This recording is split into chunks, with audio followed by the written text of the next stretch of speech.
प्रश्न पूछा है। गुरुदेव प्रणाम। मैं सो रहा था, रात को अचानक ओम की ध्वनि सुनाई दिया। मैं उठ के बैठ गया और 1 घंटा तक उसका आवाज सुन लिया। बहुत मजा आ रहा था, लेकिन उस आवाज मेरा लेफ्ट कान से बाहर निकलने लगा। उसके बाद मेरा लेफ्ट कान बंद हो गया। अनाहत नाद की आवाज भी सुनाई देता है और कान से आवाज भी बाहर जाता है। अब मुझे डर लग रहा है दूसरा कान भी बंद ना हो जाए। मैं इस आवाज को बंद करना चाहता हूँ। कैसे बंद करूं? कृपया बताने की कृपा करें। मैं आपसे संपर्क करना चाहता हूँ, कैसे करूं? प्रणाम गुरुदेव।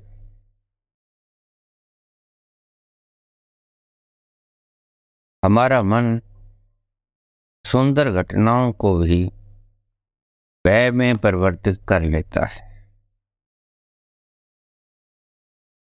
अब भला आपने ये साधना शुरू किस लिए की थी? इस आनंद की ध्वनि के लिए जो पैदा हुई। ओंकार की ध्वनि का प्रकट हो जाना मामूली बात है क्या? अगर प्रकट हो गई है तो किसी कान से निकलती है, नहीं निकलती है। कान बंद हो रहा है, सुनाई नहीं पड़ रहा है। कभी दूसरा कान बंद ना हो जाए, ये भय सता रहा है।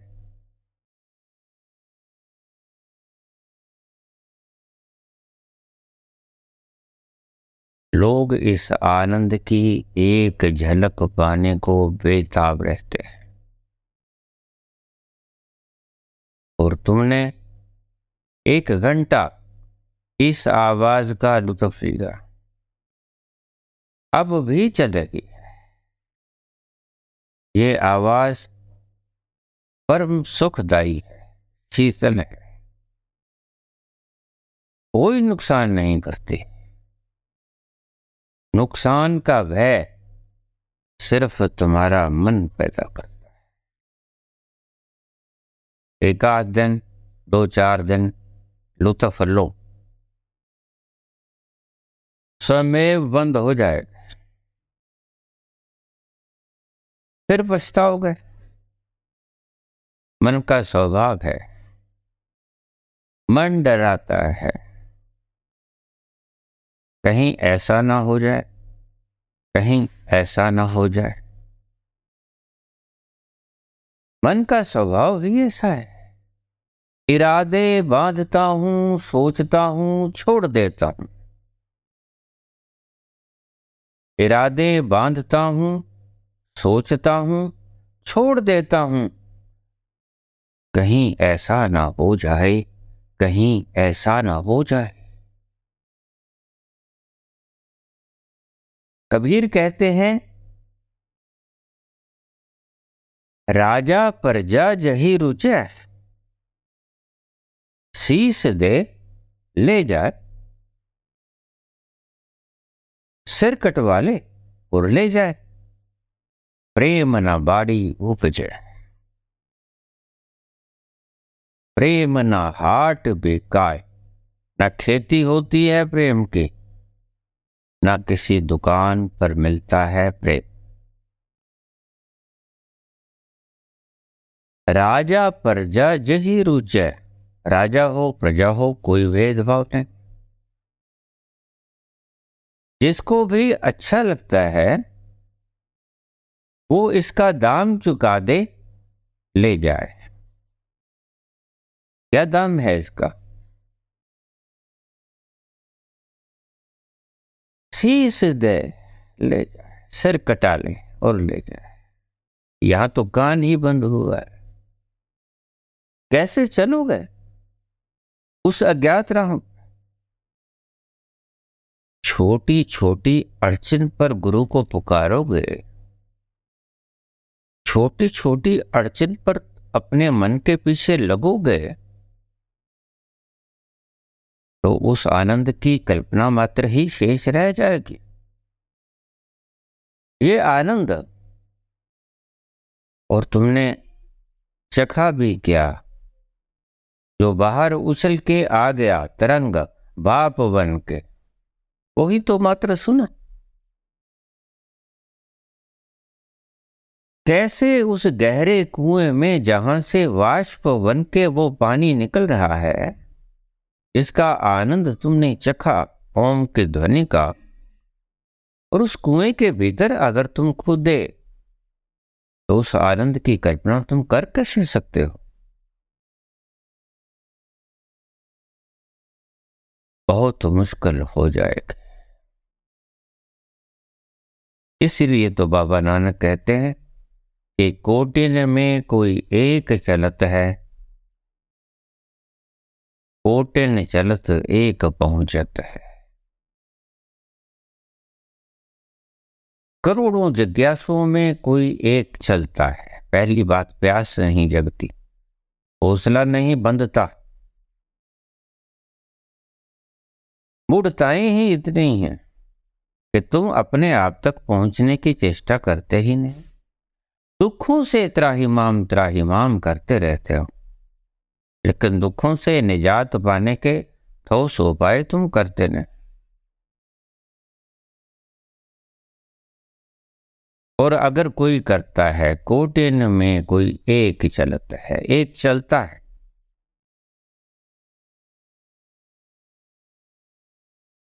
कोटिन चलत एक पहुंचत है। करोड़ों जो चलते हैं, पहले तो करोड़ों में एक व्यक्ति चलता है, फिर जो करोड़ चलते हैं उनमें जो एक व्यक्ति पहुंचता है। क्यों इतना डिफरेंस, क्यों? उसका कारण समझ आ गया होगा। यही कारण है, कुतूहलवश तुम साधनाएं शुरू कर देते हो, और फिर उसके जो परिणाम आने होते हैं वो ही आते हैं। अगर उससे गलत परिणाम आए तो भी मन डरे। डरना तो फिर भी नहीं चाहिए। अगर शीश दे के भी ओम की ध्वनि प्रकट हो गई, तुमने उसकी लज्जत ले ली, 1 घंटा उसका आनंद माने रहे, और फिर मन फंस गया। 1 घंटा मन न फंसा, कान बंद हो गया, कोई घटना घटी। ये भी कोई घटना है। थोड़ा सा मैल कान में अटक जाए तो कान का सुनना बंद हो जाता है। और तुम हो कि एक कान से सुनना बंद हो गया, तो तुम उस साधना के फल तक को छोड़ने की तैयारी पकड़ ली, जिसको ऋषिगण हजारों सालों के तप के बाद प्राप्त करते हैं। सौभाग्य तो क्या तुमने जश्न मनाना था, अपने मन के पीछे लग के कंपने लग गए।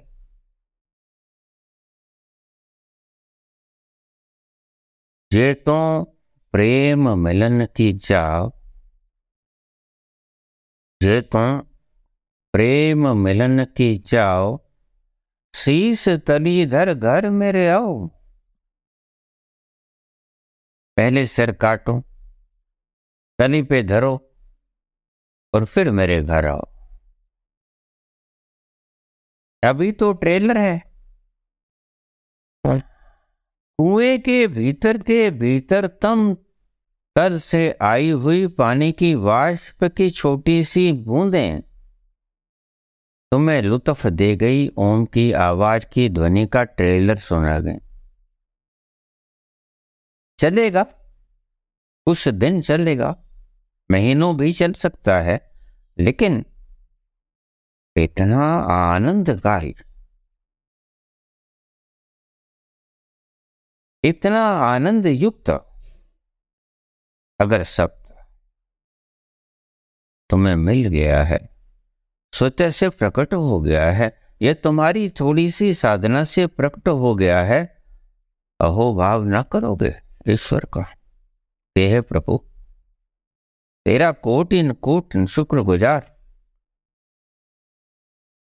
कि तूने मेरी फरियाद सुनी।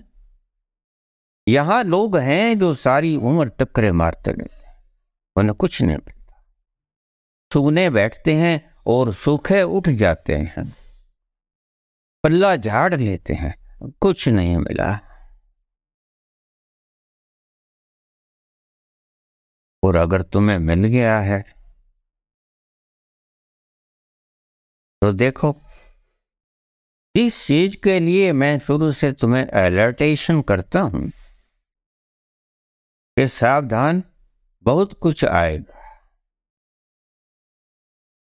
मन को बीच में मत आने देना। मृत्यु तक की कल्पनाएं मन करेगा, आएगी नहीं, मृत्यु नहीं है। अगर मृत्यु आती तो बुद्ध एनलाइटनमेंट के बाद 35 वर्ष 40 वर्ष तक जीवित ना रहते। भगवान महावीर एनलाइटनमेंट के बाद 40 वर्ष तक जीवित ना रहते। कबीर जीवित ना रहते।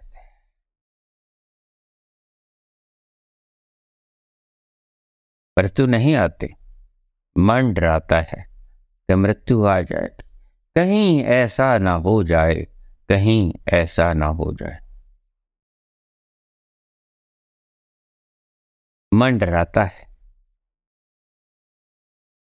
भला पहले कितने सुखी थे तुम, बहुत सुखी थे, तो इस साधना ने तुम्हारा सुख छीन लिया। इसलिए निकले थे,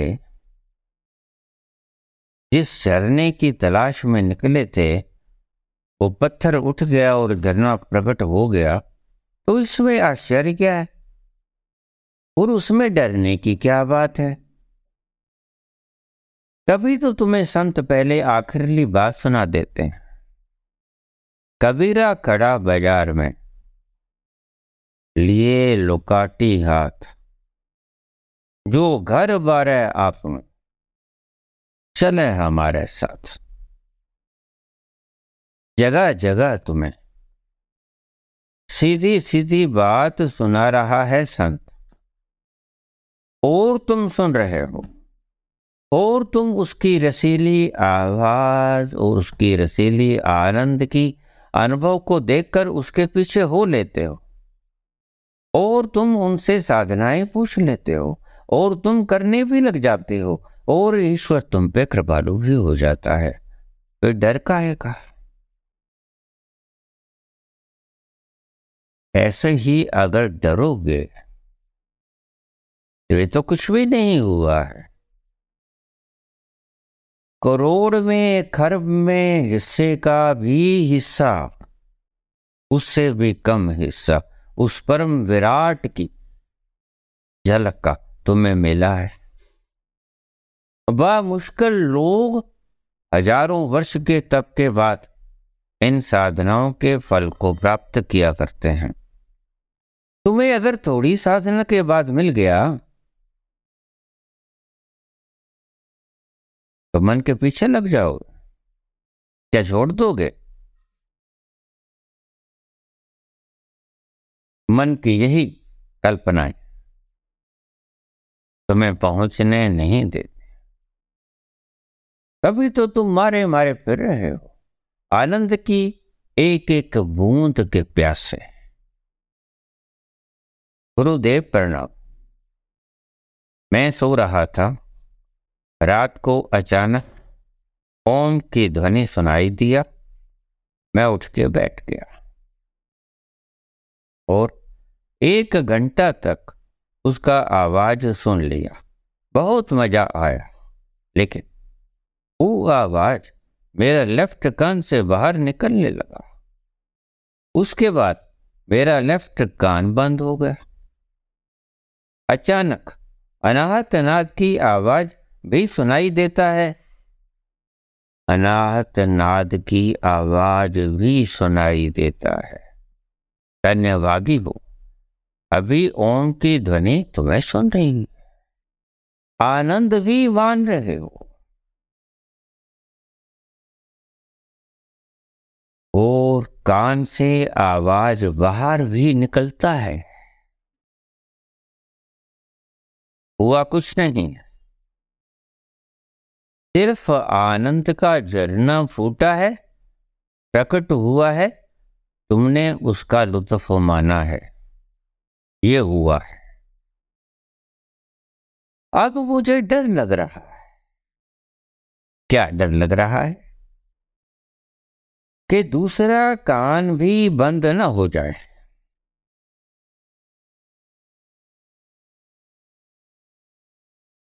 सभी डर मृत्यु के डर होते हैं।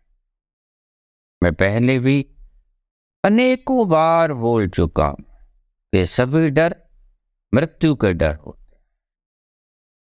अब कान ना बंद हो जाए। कान तुम हो? नहीं नहीं, तुम कान नहीं हो। कान इंद्रिय है। बंद हो जाए, हो जाए। लोग जानबूझकर कान को बंद कर लेते हैं कि बाहर की आवाज सुनाई न पड़े, और तुम डर रहे हो कि कान बंद ना हो जाए। तो तुम शीश तली पे रख के कैसे आओगे? तुम घर को कैसे बारोगे? तुम घर को कैसे बालोगे? मूल्य तो चुकाना ही होता है। और मूल्य भी क्या चुकाओगे? तुम उसको चुकाओगे जो तुम हो ही नहीं। क्या ईटा चुकाने से भी डर रहे हो? जो तुम हो नहीं। कान तुम नहीं, कान तुमसे अलग अस्तित्व है, इंद्रिय है। और अगर बंद हो गया तो बंद हो गया। तुम आनंद के लिए निकले, और आनंद का झरना फूटा भी नहीं, थोड़ी वाष्प करने बाहर आई। उन वाष्प किरणों से तुम इतने घबरा गए कि तुम्हारा मन कहता है कहीं ऐसा ना हो जाए, कहीं ऐसा ना हो जाए। कबीर जैसे लोग तुम्हें यूं ही नहीं चिढ़ाते हैं, तो तुम्हें पहले से ही आगाह कर देते हैं। जय तुम प्रेम मलन की चाह, शीस तली धर कर मेरे आओ। तली पे रख लो, पहले शीस रख लो। जिस शीस के ऊपर तुम्हारे कान लगे वो पूरे का पूरा शीस तली पे रख लो। अगर इस राह पे चलना चाहते हो, बंद तो हो ही जाएगा। साधना बंद कर दो, बंद हो जाएगा। क्या दुविधा है? क्या मुश्किल पड़ी है? बंद हो जाएगा, तो उसकी चिंता मत करो। अनहद नाद की आवाज सुनाई देता है, और कान से आवाज भी बाहर आता है। अब मुझे डर लग रहा है, दूसरा कान भी बंद ना हो जाए। डर भी लगा तो कैसा लगा। और ये चले हैं ईश्वर को पर। लक्ष्य इतना विशाल, उस विराट की ध्वनि मात्र से कंप जाता है मन। कान ना बंद हो जाए, जुबान ना बंद हो जाए, ये सिर में पीड़ा क्यों?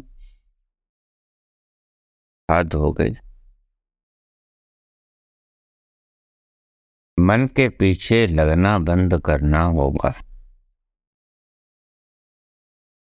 मजा तो तब था अगर तुम उस आनंद को निरंतर पिए जाते और कल्पना करते कि ये आनंद के क्षण गहरे हो जाए। संसारिक सुखों में अगर तुम्हें मजा आता है तो तुम सदा ही इस चीज की कल्पना करते हो कि ये आनंद के क्षण बढ़ क्यों नहीं जाते, ये अखंड क्यों नहीं हो जाते, ये थोड़ा बढ़ क्यों नहीं जाते। तुम सब कुछ दांव पे लगा लेते हो कि आनंद के क्षण बढ़ जाए। यहां आनंद प्रकट हुआ है तो तुम कहते हो कि मैं इसे बंद करना चाहता हूं। ओम की ध्वनि आ रही है, दूसरे कान से बाहर जा रही है। अब देखिए, इस दशा का आनंद लेना था और साधक डर गया। जिन खोजा तिन पाया, गहरे पानी बैठ। मैं वपुरा बूढ़न डरा, मैं वपुरा, मैं बेचारा बूढ़ा डर गया। जिन्होंने खोजा उन्होंने पा लिया, गहरे पानी में बैठ के। जिन खोजा तिन पाया, गहरे पानी बैठ। मैं वपुरा बूढ़न डरा, गया किनारे बैठ। कान के किनारे पे बैठ गए, कहीं बंद ना हो जाए। वैसे भी तो बंद हो जाएगा। इससे पहले कि सदा के लिए बंद हो जाए, मौत तो अपना काम करेगी ही करेगी। तुम्हारा कान ही नहीं, तुम्हारा समस्त शरीर काम करना बंद कर देगा। और अगर लुत्फ के 2-4 क्षण तुम्हें नसीब हुए हैं, उनको नहीं पियोगे। मैं चाहता हूं कि कान, ये आवाज बंद हो जाए। मुझे डर लग रहा है। मैं इस आवाज को बंद करना चाहता हूं। ये आवाज कैसे बंद होगी, कृपया बताने की कष्ट करें। मैं आपसे बात करना चाहता हूं, कैसे करूं? प्रणाम बाबा जी। बात कर भी लोगे तो कोई फर्क ना पड़ेगा। बात तो सिर्फ यही है कि तुमने अपना मुकद्दर खुद से फोड़ लिया। अभी नहीं फूटा, साधना को बंद कर दोगे तो फिर तुम्हारा मन तरसेगा, ललचाएगा उन क्षणों को जो तुमने कभी पिए थे आनंद। अभी तुम्हारे सामने है, तुम इन्हें छोड़ना चाहते हो। क्यों छोड़ना चाहते हो? किसी इंद्रिय विशेष के नष्ट होने के डर से। और कबीर कहते हैं कि सिर दे दो, तली पे रख लो और फिर मेरे गांव में आओ। शीस तली धर घर मेरे आओ। जे तो प्रेम मिलन की चाह।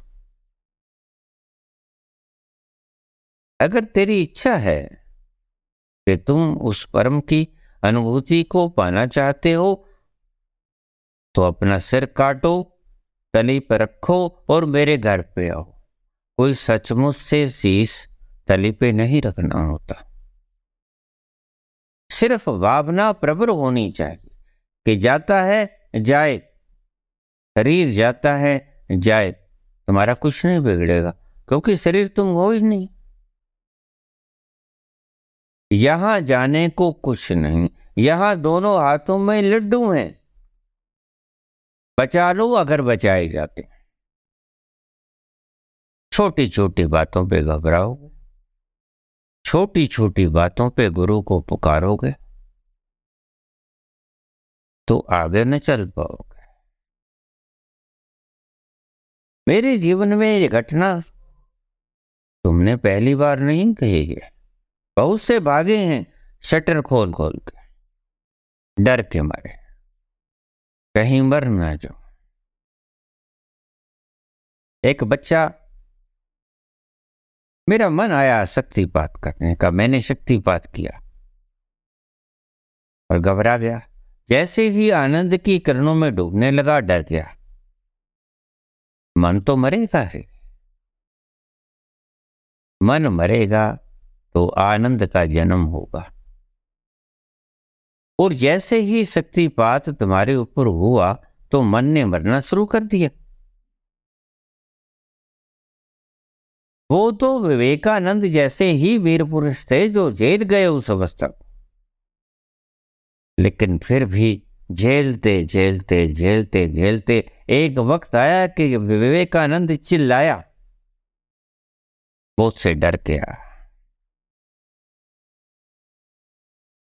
गुरुजी मेरे मां बाप भी हैं, मैं मर जाऊंगा।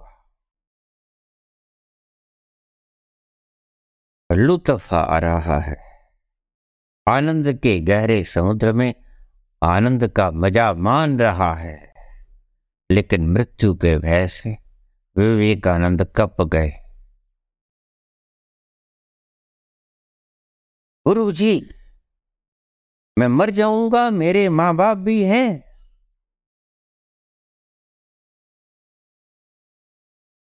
रामकृष्ण कहने लगे, अच्छा तुम्हारे माँ बाप भी हैं तो फिर बाहर आ जाओ। किसी की इच्छा के विपरीत उसे ज्ञान भी तो नहीं दिया जा सकता। संत कभी इतना हिंसात्मक नहीं होता कि तुम्हें तुम्हारी इच्छा के बिना आनंद भी उपलब्ध करा दे। हालांकि उसे पता होता है कि इससे ज्यादा अमूल्य कुछ भी नहीं।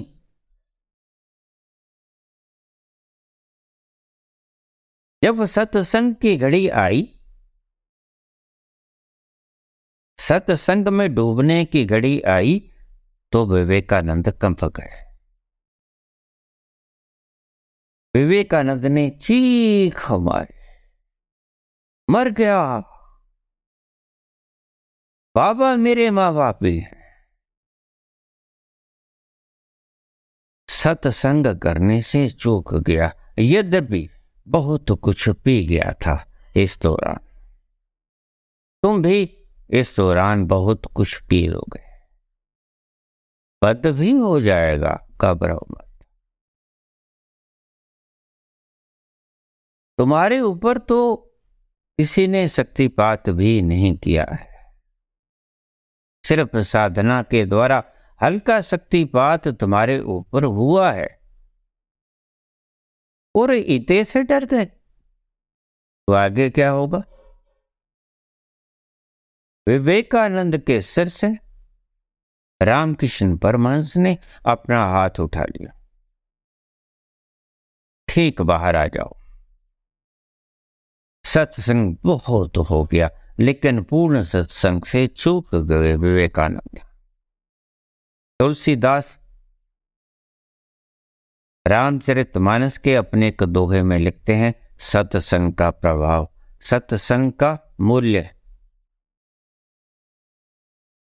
तात स्वर्ग अपवर्ग सुख, धरिये तुला एक अंग। तात स्वर्ग अपवर्ग सुख, धरिये तुला एक अंग। तूल न ताही सकल मिली, जो सुख लव सत्संग। तराजू के एक पलड़े में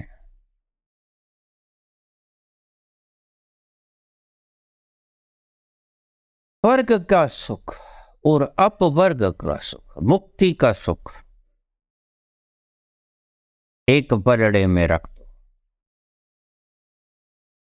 तात स्वर्ग अपवर्ग सुख, धरिये तुला एक अंग। तूल न ताही सकल मिली, उस सारे सुख का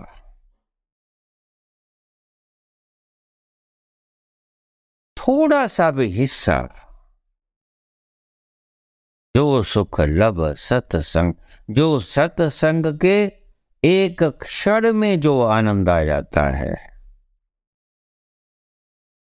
वो तुम्हारे स्वर्ग और मुक्ति के सुख को एक तुला में रख दें और दूसरी तुला के पलड़े में सत्संग का एक क्षण का आनंद रख दें, तो भी बराबर ना बढ़ेगा। सत्संग का एक क्षण भारी पड़ जाएगा। सात स्वर्ग अपवर्ग सुख धरिये तुला एक अंग, तूल न ताहि सकल मिली, जो सुख लव सत्संग।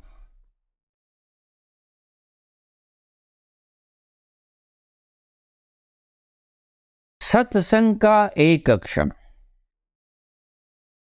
अभी तो सत्संग भीतर से उठ के वाष्प रूप में तुम्हारे कानों तक, मस्तिष्क तक ही पहुंचा है।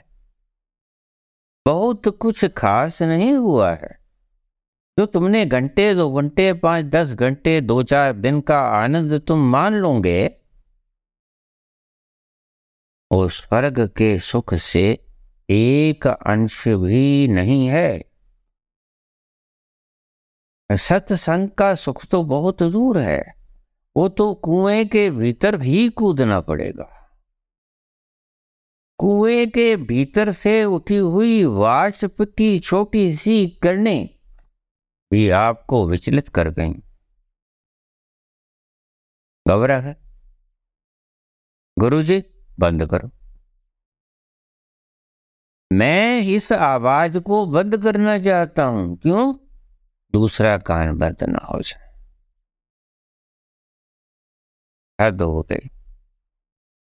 फिर तुम अपने आप को योग्य समझते, फिर तुम अपने आप को बहुत ज्यादा मुमुक्षु समझते हो कि हम मुक्त होना चाहते हैं। रोज मेरे पास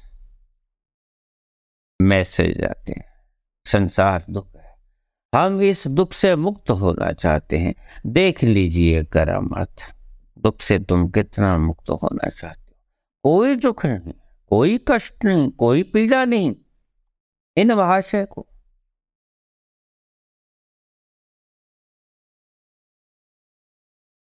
कोई दर्द नहीं हो रहा है जिससे ये छटपटाए जा रहे हैं कि निकालो मुझे इससे बाहर। नहीं, ऐसा कुछ नहीं है। आनंद की खुशबू बाहर फैली और ये उसका स्वाद आस्वादन कर रहे हैं। और देखिए हमारे कर्म, हमारे भाग्य, हम उसका आस्वादन भी नहीं कर पाते। ये मन हमारा वहां भी अड़चने डालते ही रहता है। फिर हम पहुंचेंगे कैसे? छोटी छोटी बातों पर अगर ऐसे परिकल्पनाओं का युद्ध छेड़ लेंगे, कहीं ऐसा ना हो जाए, कहीं ऐसा ना हो जाए। हुआ नहीं है, कुछ नहीं हुआ है। जो करना था मन करने नहीं देता। करना क्या था? इन आनंद की खुशबुओं को पीना था, ताकि इन खुशबुओं को पीकर इन खुशबुओं को और पीने की ललक जगे। लेकिन लगन तो क्या जगनी थी, ललक तो क्या बढ़नी थी। तुम्हारा मन तो पहले ही शरारतें करनी शुरू करती है और तुम इतने निर्बल हुए जा रहे हो कि इस सुख को छोड़ने की कगार पर, निश्चय पर पहुंच गए हो। तुम इस निष्कर्ष पे पहुंच गए हो कि मैं इस ध्वनि को बंद करना चाहता हूं। जिस ओंकार की ध्वनि के लिए बाबा नानक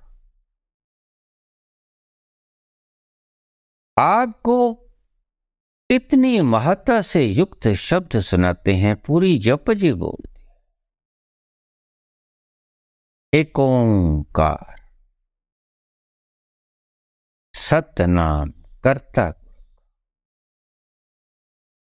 उस ओंकार की ध्वनि से आपके मन ने मृत्यु के भय के कारण ही नहीं, मृत्यु तो अभी आई ही नहीं, अभी तो कुएं में उतरना शुरू ही नहीं हुए।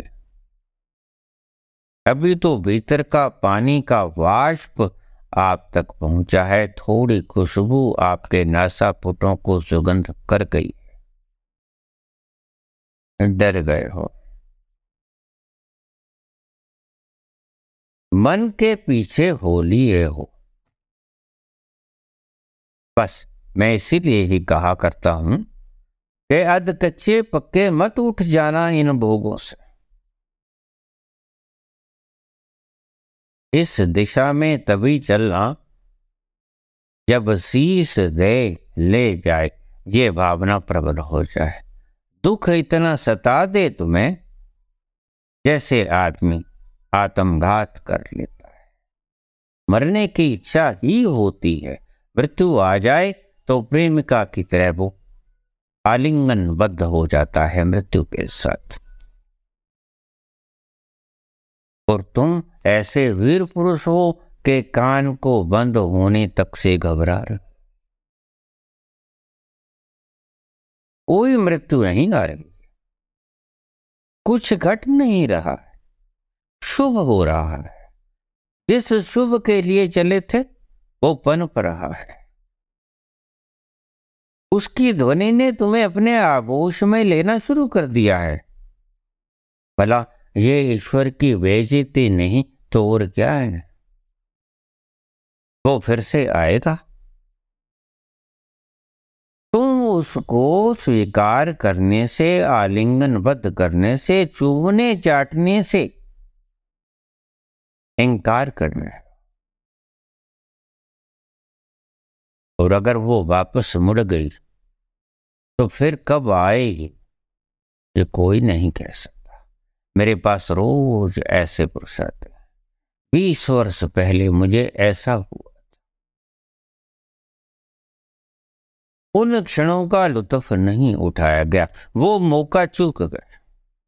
और आज उसको याद कर रहे हैं, उस आनंद के लम्हों को याद कर रहे हैं, रो रहे हैं, प्रलाप कर रहे हैं। बात तो हो ही जाएगी। अभी तुम्हारा कमेंट आया, अभी मैंने विशेष कर तुम्हारे लिए ये वीडियो बनाया। ये बता दूं कि मूर्खता मत करते न। इसको रोकने की चेष्टा मत करना, अपनी साधना को बंद मत कर लेना। फिर आए आए ना आए, किते जीत जा सकते हैं। फिर सूखे की एक बड़ी लहर भी आ सकती है। तुम एक एक आनंद की एक एक बूंद के लिए तरस जाओ। ऐसा भी हो सकता है अगर तुमने इसका लाभ ना उठाया। इस धारा को बहने दो, इसको रोको मत। और मन के पीछे लगते तो बहुत लोगों ने गवाया, बहुत बार गवाया, अनगणित लोगों ने गवाया, असंख्य लोगों ने गवाया। ये आंकड़ा जो बाबा बोल रहे हैं ऐसे ही नहीं निकल के बाहर आते। कोटिन में कोई एक चलता है, करोड़ों में एक व्यक्ति चलता है, हिम्मत जुटाता है।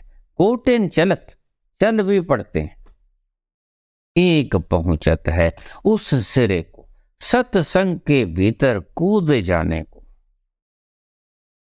एक ही व्यक्ति होता है जो कूद जाता है, यद्यपि लालायित सारे रहते हैं।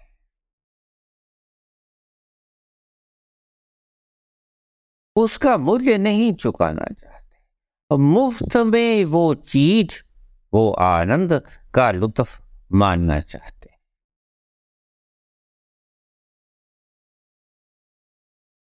मुफ्त में ही तो मिलता होता है।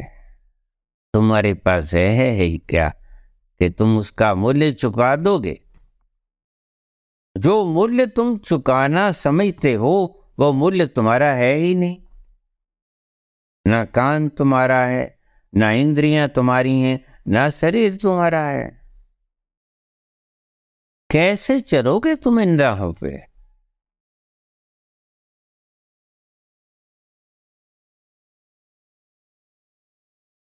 अगर ये ध्वनि उत्पन्न हो गई है, अकस्मात हो गई है, रात्रि को जागे, घंटा सा आनंद लिया आपने, आनंद में डूबे, उस लहर में समाये, फिर मन ने काम करना शुरू कर दिया।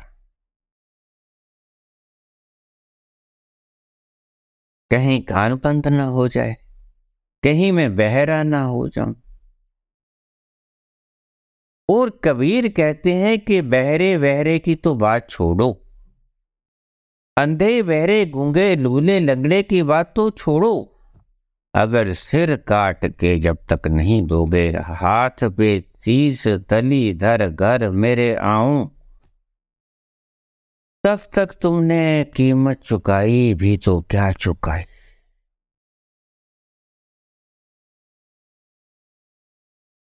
ये कोई कीमतें नहीं जो तुम देने जा रहे हो। अभी से अभी से अगर ऐसा करोगे तो आगे तो वो शीश तुमसे मांगेगा, और जब तुम कान ही नहीं दे सकते तो शीश कैसे तरी पे धर पाओगे। बस गुरु की आवश्यकता सिर्फ इन्हीं ही लम्हों में हुआ करती। तुम्हारी चीखो पुकार का जवाब कोई शास्त्र आज नहीं देगा, कोई मृत शास्त्र तुम्हारी चीखो पुकार का आज जवाब नहीं देगा। आज जवाब देगा तुम्हें तो सिर्फ देहधारी पहुंचा हुआ पुरुष ही जवाब देगा। तो इन रास्तों से गुजरा, जिसने ये रास्ते तय किए, टेढ़े मेढ़े कंटकीले मार्गों से गुजरता गया, इन दुखों की तकलीफों को झेलते गया और शीश काट के हथेली पर रखने का दुस्साहस करता गया, वो होता है देहधारी गुरु। आज देहधारी गुरु ही तुम्हारे काम आएगा, और सदा ही देहधारी गुरु आपके काम आता है। मुसीबत के क्षणों में सभी शास्त्र भाग जाए, उल्टी दौड़ लगा लिया करते हैं। शास्त्रों के पास कोई अनुभव नहीं, शास्त्रों के पास कोई साहस नहीं। शास्त्र दुस्साहस तुम्हें ना दे सकेंगे, शास्त्र तुम्हें साहस तक ना दे सकेंगे। दुस्साहस की तो कल्पना ही व्यर्थ है।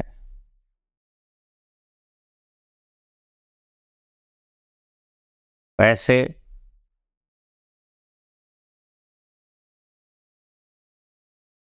रिस्क से भरे हुए बहुत से मरहले तुम्हारे जीवन में आएंगे अगर तुम इस राह पे चलते हो। नहीं तो तुम्हारा मन तुमसे ये राह छुड़वा लेगा, अलग अलग तरह के भय दिखा के। कभी कान ना मिट जाए, कभी आंख ना मिट जाए, कभी पागल ना हो जाऊं, कभी आवाज ना छिन जाए, कभी जीवन से हाथ ना धो लूं। हालांकि एक दिन आता है सभी के जीवन में, तुम तो धन्यभागी हो जो तुमने घंटे भर इस आनंद का स्वाद चखा, और अभी भी शुरू है। न जाने ये कितनी देर चलेगा। उसकी इच्छा, विराट की इच्छा तुम स्वीकार नहीं करते, तुम विराट से उलट चलते हो। और जो व्यक्ति उस विराट से उलट चलता है वो सूखा, भूखा, दुख और दर्द से युक्त ही रहा करता है। मैं इसीलिए कहता हूं कि विराट की इच्छा में अपने आप को समर्पित कर दो। अहम त्वाम सर्व पापेभ्यो मोक्षयिष्यामि मा शुचक। भगवान कृष्ण ये बात कहते हैं, सर्व धर्मान् प्रत्यज्य मामेकम शरणं व्रज। मेरी शरण में आ जा हे अर्जुन, सभी धर्मों का परित्याग कर मैं तुम्हें सभी पापों से मुक्त कर दूंगा। अहम त्वाम सर्व पापेभ्यो मोक्षयिष्यामि मा शुचक। मैं तुम्हें मोक्ष में ले जाऊंगा, मैं तुम्हें मोक्ष का आनंद दूंगा। लेकिन तुम्हारे साथ ये पहली बार सिर्फ तुम्हारे साथ ही नहीं हुआ है, सभी के साथ होता है। कुछ दुस्साहसी पुरुष कट जाते हैं, शिलावत खड़े रहते, जरा भी नहीं डगमगाते, उन्हें ही मैं वीर पुरुष कहता हूं।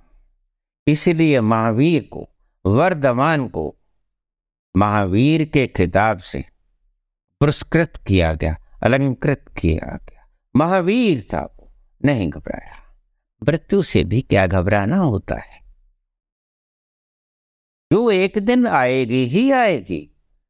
2 घड़ी पहले के 2 घड़ी बाद कितने आए, असंख्य लोग आए, तेरे जैसे लाखों आए, लाखों इस माटी ने खाए, रहा ना नामो निशान रे बंदे, मत कर तू अभिमान रे बंदे, मत चूको। ये वेला अगर आ गई है, इसको बढ़ने में सहयोग दो, मन को नमस्कार कर दो कि तू कृपा कर। ये वेला तेरा बोलने का नहीं है, ये वेला तेरा चुप करने का है। तू चुप हो जा, ईश्वर को अपना काम करने दे, उस विराट को अपना काम करने दे, और तुम उस विराट के हाथों की कठपुतली बन जाओ। इस आवाज को बंद करने की बात मत सोचो, सोचोगे तो खतरा खाओगे, सोचोगे तो पछताओगे, सोचोगे तो पुनः पुनः सारी उम्र तुम इस पश्चाताप में ही सड़ते रहोगे कि मैंने वो क्षण क्यों गवा दिए। कौन सा वेला था जब मैंने गलत फैसला लिया, और तुमने तो अभी कुछ गलत फैसला लिया भी नहीं, और तुम्हारे साथ तो अभी कोई बहुत ज्यादा घटा भी नहीं। एक हल्की सी घूंट तुमने भर ली तो कोई बहुत बड़ा आनंद तुम्हारे तक आया भी नहीं। वाष्पों में कितना पानी होता है, कोई बहुत ज्यादा नहीं होता। तो तुम पी लोगे जितनी देर तक चलेगा उस विराट की इच्छा, वो चलाए इन घड़ियों को।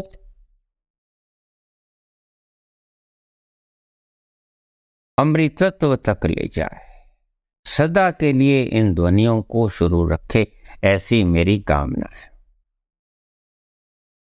ये चलती रहेगी, तुम इस आनंद का पान करते रहोगे, वो आनंद की महिमा, वो आनंद की बढ़ोतरी होती रहेगी, और तुम अपने भीतर प्रवेश करना शुरू कर दोगे।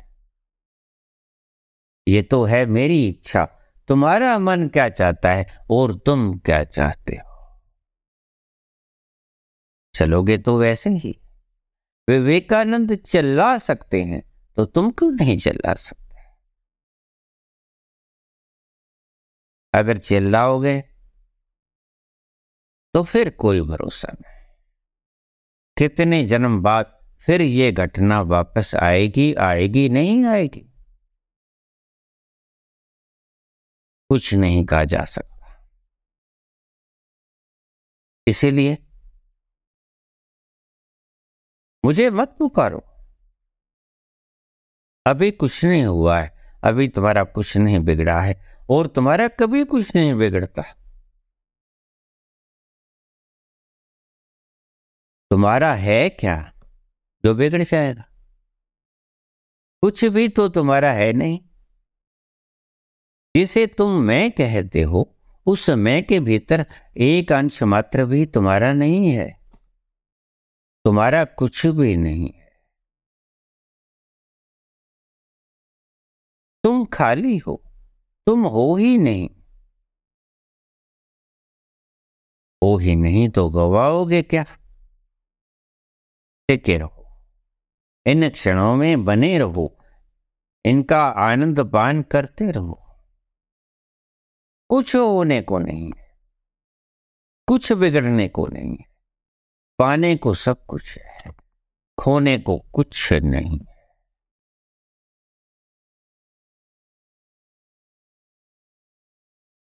साहसी बनो, वीर बनो, दुस्साहसी बनो। अगर इस आनंद का पान करना चाहते हो तो तुम तो शुरू से ही घबरा गए। अभी तो एक कांटा भी न चुभा और तुम तो हिल गए। तो कैसे उन क्षणों में तुम उतर पाओगे जब ईसा सलीब पे लटके लटके ईश्वर से प्रार्थना करते हैं, O God forgive them who are hanging me because they don't know what they are doing. O ईश्वर, उनको क्षमा कर देना जो मुझे सूली सलीब दे रहे हैं, क्योंकि वो नहीं जानते कि वो क्या कर रहे हैं। इन क्षणों में कैसे उतर पाओगे?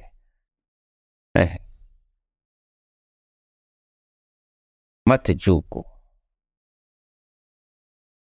इतना साहस चाहिए। मंसूर के हाथ पांव काट दिए जाते हैं, मंसूर हंसता रहता है। तुम्हें तो अभी दर्द भी नहीं हुआ है, उनका दर्द देखो। कितना दुख हुआ होगा, कितना दर्द हुआ होगा। तुम्हें तो आनंद मिला है, तुम इसी से चूक गए।